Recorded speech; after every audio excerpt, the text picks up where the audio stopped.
Bien, buenos días.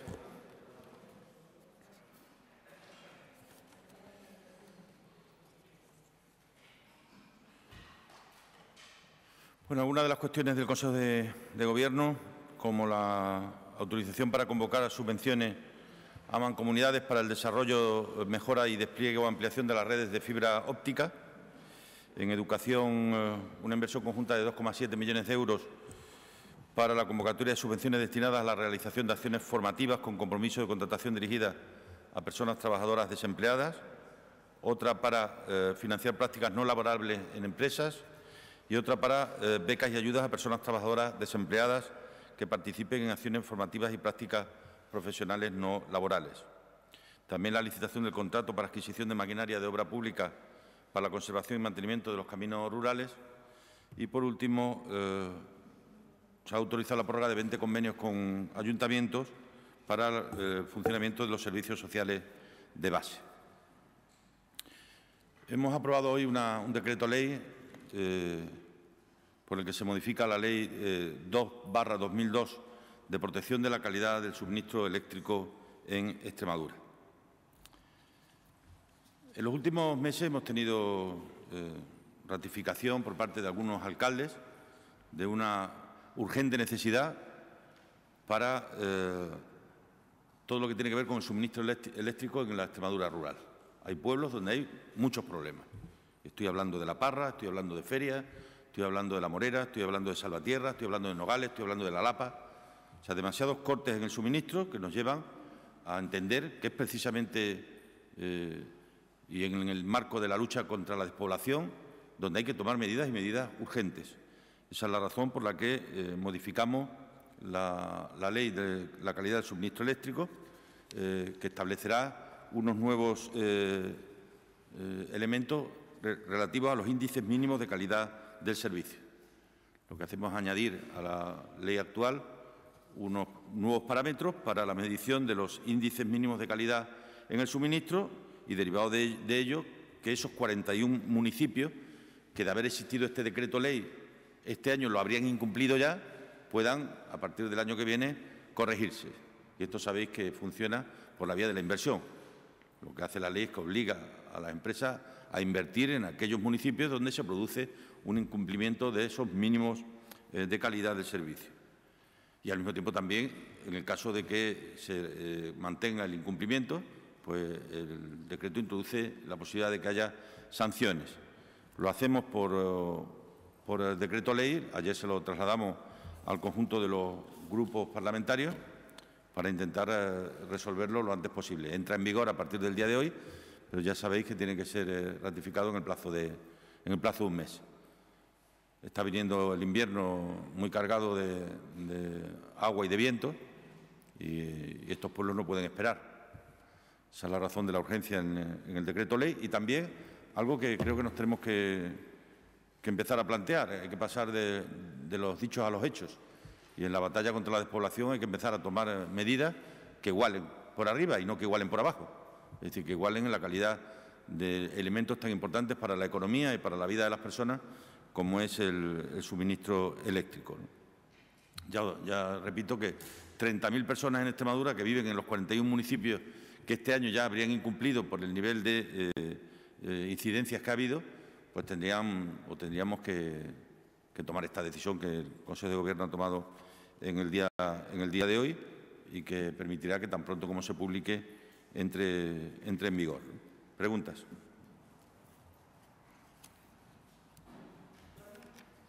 Sí, buenos días, presidente. ¿Cuáles serían esas sanciones a las empresas si incumplen este decreto-ley? Pues pueden ser hasta 60 o hasta 600, Antonio, pero que luego os lo comenten desde prensa. De la documentación que yo he estado viendo, dependiendo de que sea el tiempo que lleva o que se mantenga, pues son distintas cuantías, pero pueden llegar algunas de ellas hasta 600.000 euros, según he podido ver en el texto.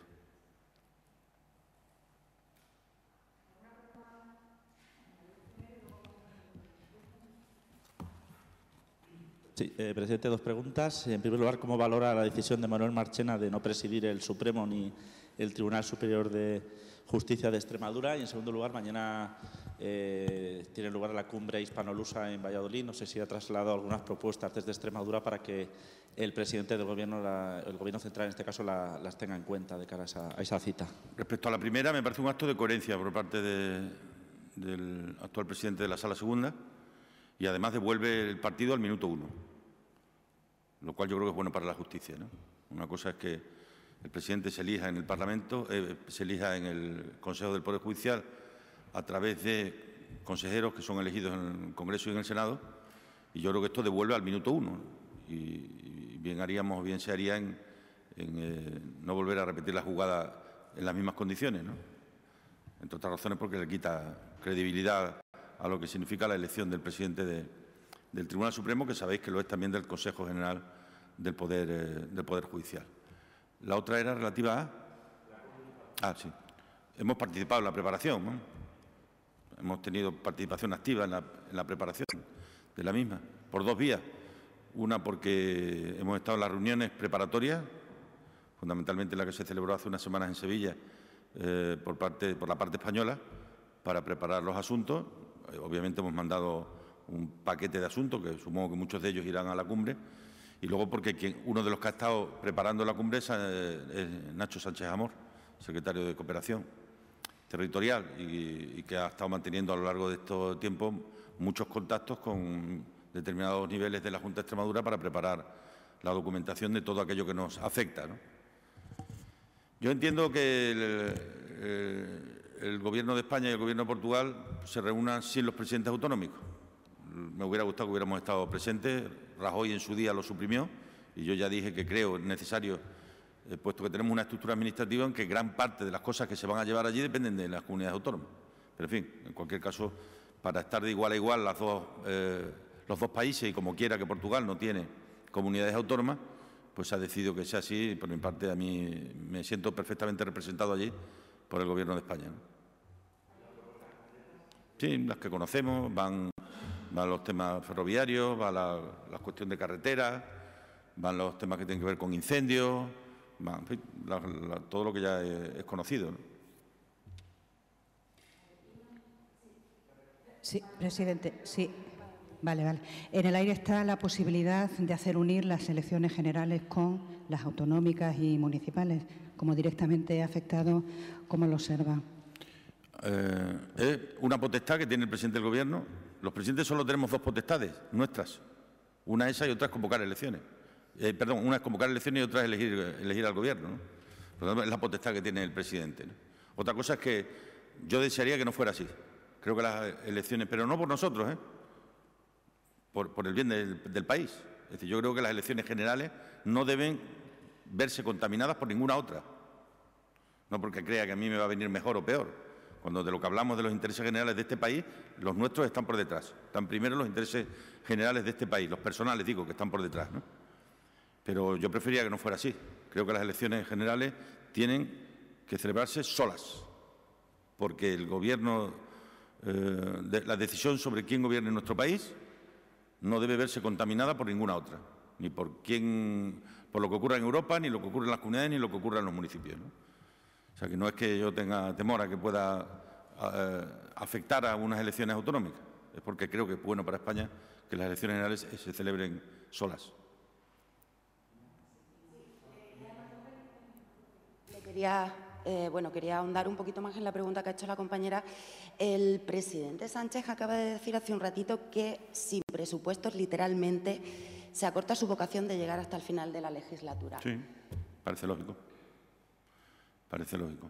Con presupuestos probablemente hubiéramos llegado a junio del año 2020, que es cuando cumple los 4 años, y sin presupuestos lo lógico es que las elecciones sean antes. ¿Cuándo? Él lo decidirá. También sobre las elecciones se barajan 3 fechas. ¿Cuál le gustaría más a usted?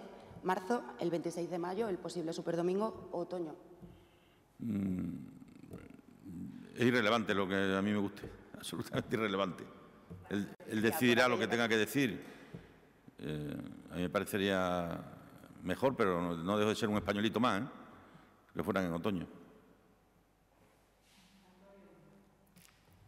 Sí, presidente. ¿Por qué se hace por decreto ley? Supongo que para darle más celeridad a todo y el proceso más complejo, ¿no?, de tramitación de un decreto ley. No, es más simple. Es más simple porque ya entra en vigor. El decreto ley ya está en vigor. Vamos, cuando se publique mañana o pasado, entra en vigor. Y ahora hay un mes para su ratificación por parte del Parlamento, de la Asamblea, o que la Asamblea lo que apruebe es que se tramite como proyecto de ley, lo cual sería más lento. Pero esperemos que no sea así, porque yo creo que en esto hay un nivel amplio de coincidencia respecto a la necesidad de tomar decisiones, porque a esos pueblos les está afectando de manera clara y seria, ¿no? Y de no ser así, tendremos que esperar a la siguiente legislatura, ya nos iríamos de tiempo, porque este invierno parece que viene movidito, por lo que a la incidencia meteorológica se refiere, ¿no? ¿Alguna cosita más? Muchas gracias.